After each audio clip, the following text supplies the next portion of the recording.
Hey everyone, in this video, I'll show you how to download and install Alight Motion on your PC using BlueStacks. This method lets you use the mobile version of Alight Motion directly on your computer for editing videos, creating animations, and working on projects with a larger screen. First, download and install BlueStacks on your PC. Once the installation is complete, open BlueStacks and sign in with your Google account just like you would on an Android phone. After signing in, open the Google Play Store from the BlueStacks home screen. Next, tap the search bar and type Alight Motion. When the app appears, download it and install. Wait for the download and installation process to finish. Once installed, return to the BlueStacks home screen and open Alight Motion.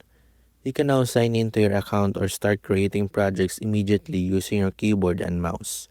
For the best performance, make sure virtualization is enabled on your computer and close unnecessary background applications while editing. And that's it. That's how you can download and install Alight Motion on PC using BlueStacks. If this video helped you, don't forget to like, subscribe, and I'll see you in the next one.